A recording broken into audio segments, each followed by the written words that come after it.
All right, that's where I'm not really reading from a script or anything. I've got some stuff written here, but it's really more like just a guideline on what I want to say. So yeah, this is kind of an announcement. So as many of you know, for many years I've been tinkering on and off with a game engine of sorts. I wouldn't call it a game engine; it's more like a framework. It's not quite as advanced as SDL. In fact, it's nowhere near it, and you couldn't probably make a full game with it, or at least not a real game. I mean, I've made little projects here and there.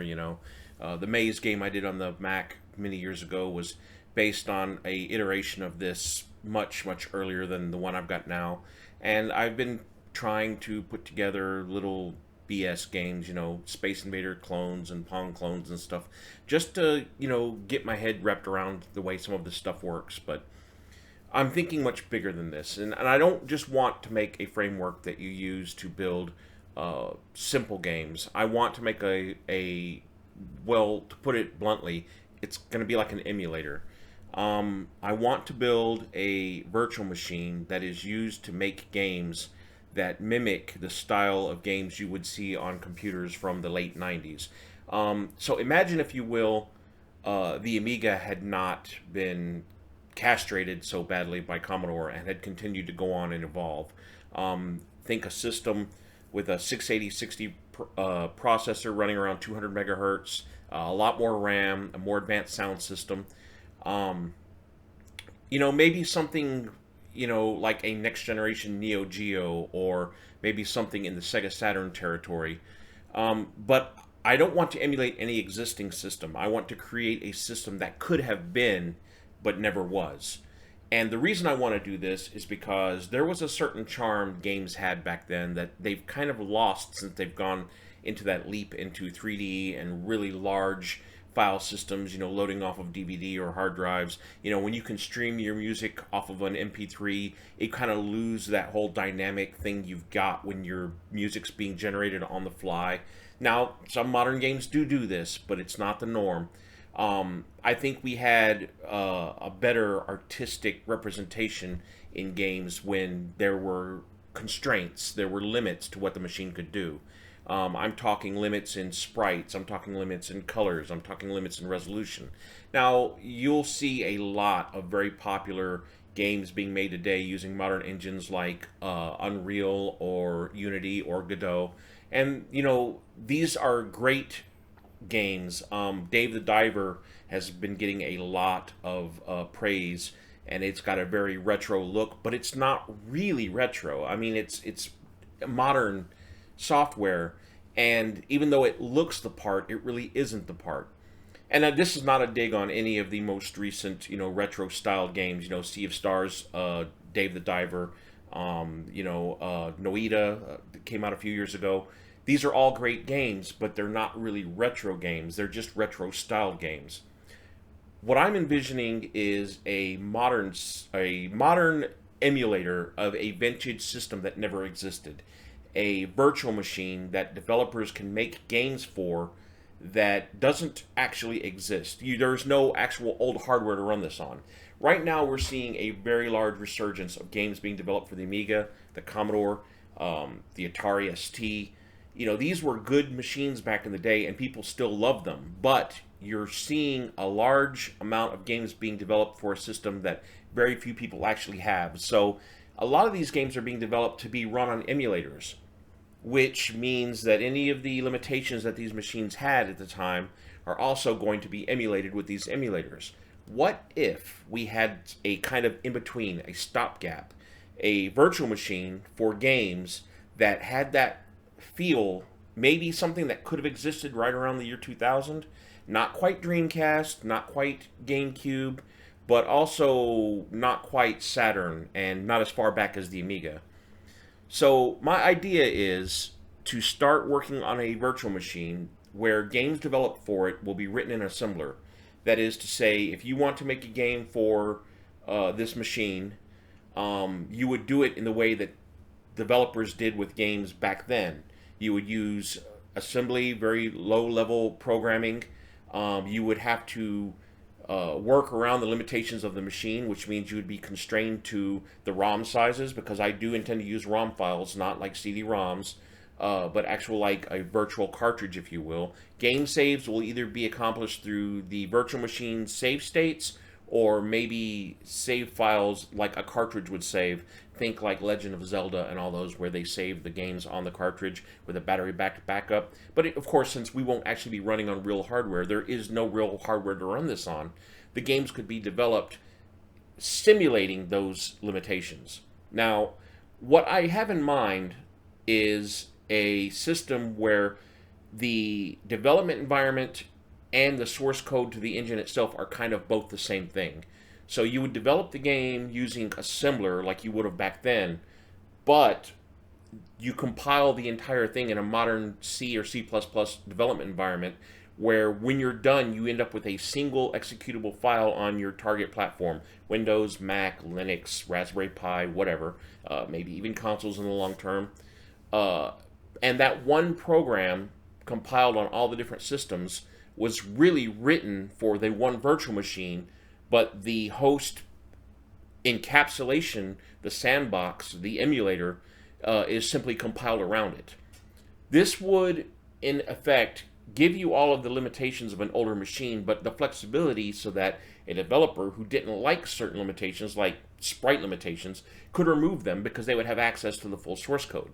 Let's say you want to develop a game and you only need about 20 sprites.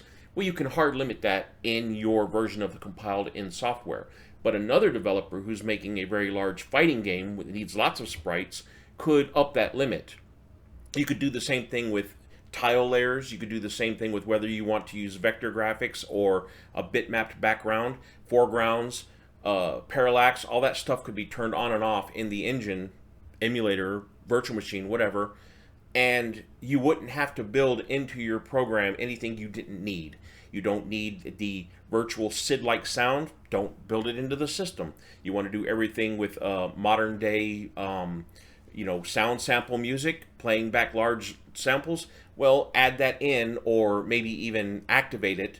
It's not what I would like for the actual sound of the system to be based on, but some people will find it more useful for their particular projects.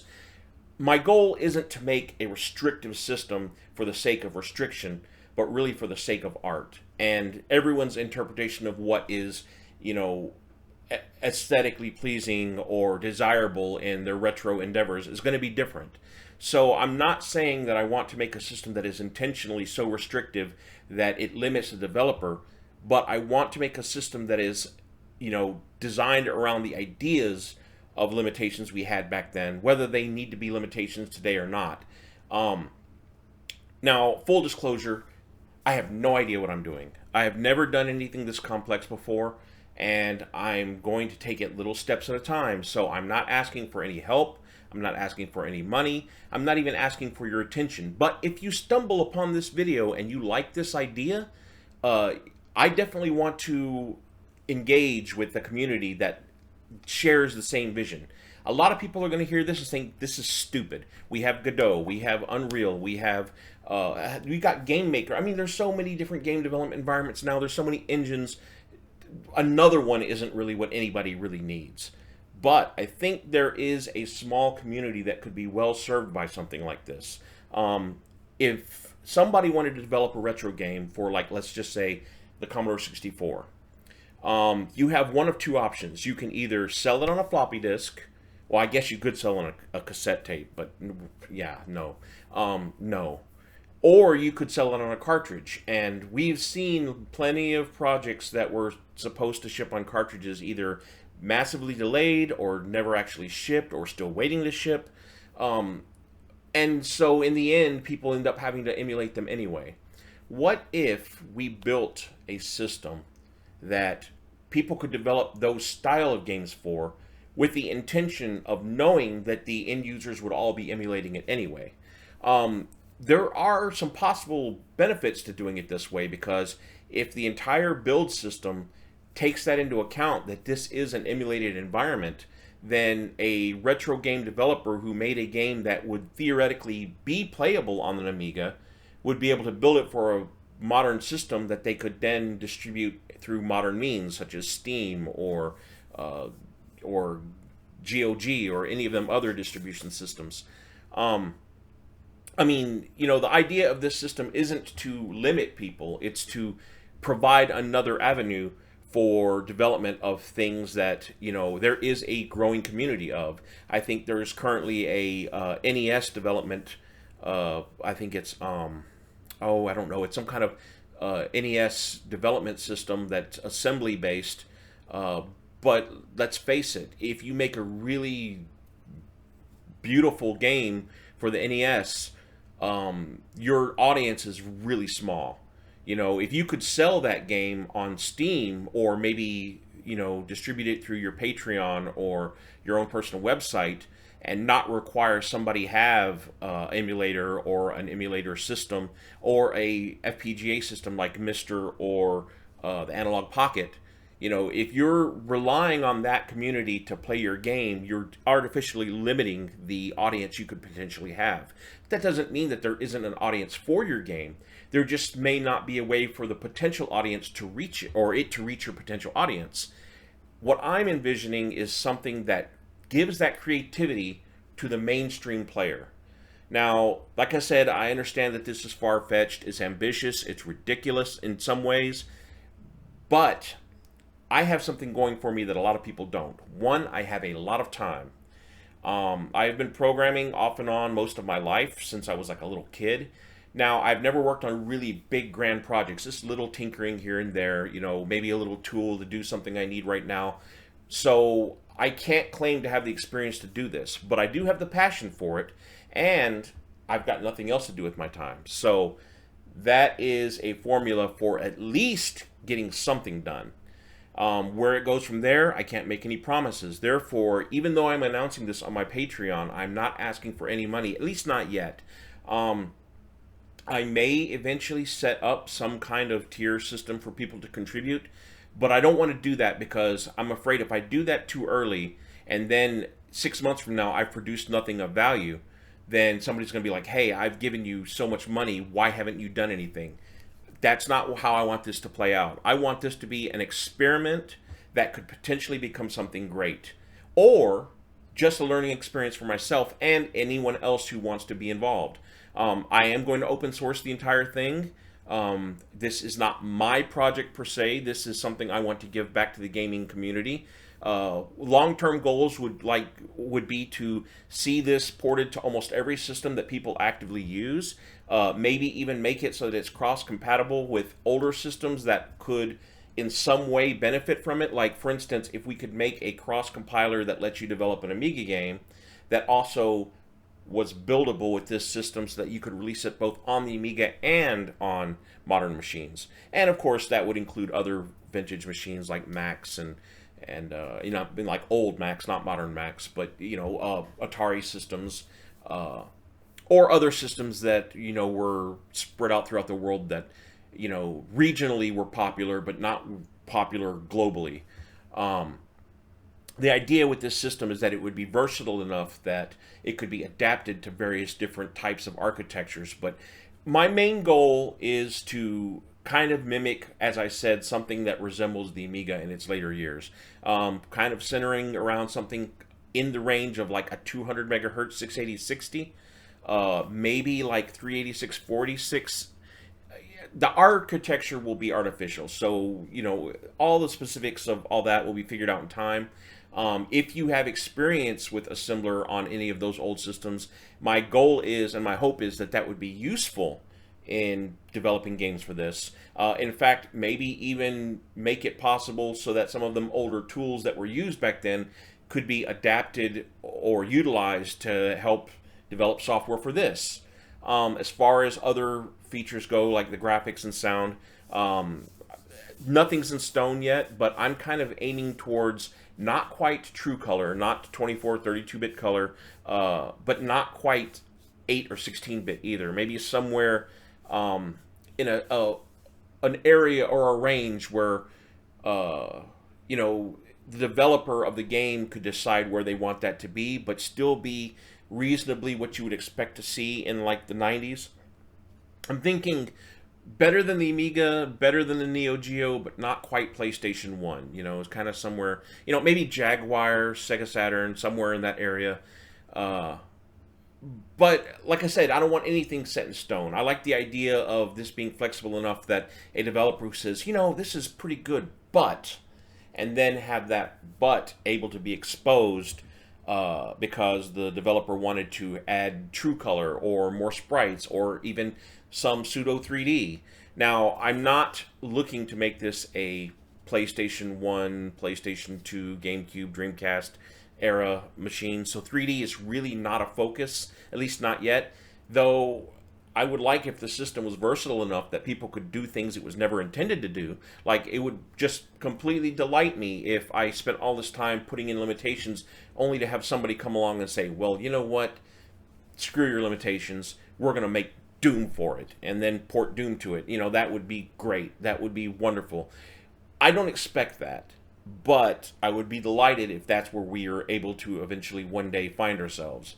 Right now, the first goal is to define the actual base specs, begin working on the virtual machine, which I've done, started, stopped.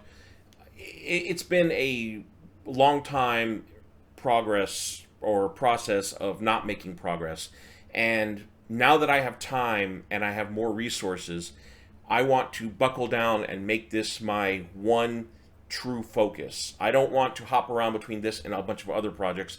This is going to be my full-time job, if you will.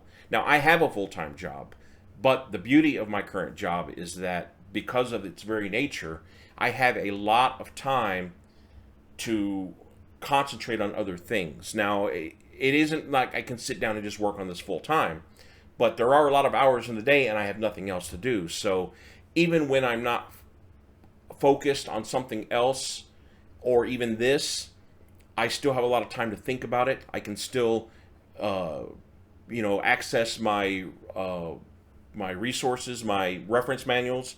I've got a lot of books. I'm open to suggestion for books. If there's any YouTube channels anybody can suggest that I should probably watch, or any forums on Facebook or any other site that you think I should read, I'm open to suggestions. I have a very long playlist of things that I intend to sit down and watch, and that's one of the things that I have a lot of time for. So in the initial stages, and I mean that as in right now and the months going forward, I'm going to be in a mostly research phase, but that doesn't mean that you shouldn't expect something on my page soon. And by soon, I mean, stay tuned, because I can't say that it'll be tomorrow or next week, but I also don't want July to roll around and me not have done anything yet. This is something that I want to focus on, and I'm only announcing it because I am committed to this. Do I still think do I actually think I can do this? No, I really have no clue if I can do this or not. But I know I'm going to try, and since I've got nothing else taking up my time, if I just continue trying and continue trying, as long as I take little bitty steps and never stop, eventually there will be progress. It might be slow. I may die long before this ever reaches a period of progress where I feel satisfied with it.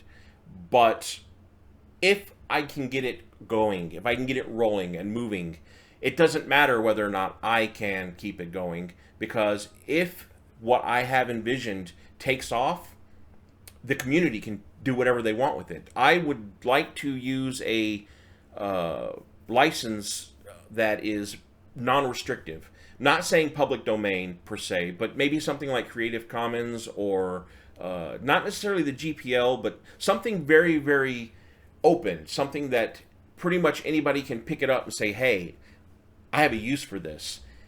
But I also want something that, encourages people to say, hey, I can contribute some code to this as well, or ideas or criticism. I'm open to criticism. If you see that I've done something that's really dumb, tell me. I mean, I once heard that the best way to find the correct answer is to post the wrong answer on the internet, because somebody will correct you. And if I am pushing this project forward and doing a bunch of stupid shit, you guys are going to let me know. That's just the way the internet works. I'm prepared for that. I'm pretty thick-skinned. Honestly, if you think this project is stupid, I'm with you. I think there are aspects of this stupid that are completely redundant and maybe too ambitious, and this is the sort of thing that should probably be done by a very well-funded entity that has something to gain from it. I'm not looking to get rich. I'm not looking to make a living off of this. I don't even care if I'm famous. I like the idea that we can make a system where people can develop games in a way that's very old school, using assemblers and working with efficiency and, using creativity to push a game forward rather than pointing and clicking through a desktop environment and then getting on a forum and scouring through comments to steal code or get on an asset store to to download things that other people have done so that they can cobble together this really crappy game that they announced 2 years before its release, only to shut it down a couple of days after it's released because really none of them knew what they were doing. We've seen that, and I like the idea that somebody can sit down in front of a system designed for somebody to get in there, write some code using assembly, using skills that they learn as they go, and having a lot of control over it. Some people will tell me that these modern day systems are much better than doing things in assembler. That's probably true in a lot of ways, but I think when a person has that kind of an intimate connection with the development system, with the hardware that they're programming for, I think that they're able to accomplish things that they can't otherwise because they understand how it works. If you look at a lot of modern games, and I'm not going to mention any particular studio, but we all know the ones that are guilty of it, where when their games release, we automatically assume they're going to have bugs. And I'm not saying the programmers don't know what they're doing, because a lot of them are very brilliant people. The thing is, the tools limit them. They may do everything by the book for the tools that they're using, but if the tools inherently have bugs, then their games are going to have bugs. And some of them bugs can be really difficult to track down. If a person is developing software using assembler, they're not using a machine that is going to be different between users. Like, for instance, on a PC, there's so many different factors between two different players that if a program runs well on one, it may not run well on another. We don't have that problem with consoles, especially older consoles. If someone developed a game for a Commodore 64, you could pretty much guarantee that it's going to run well on another Commodore 64.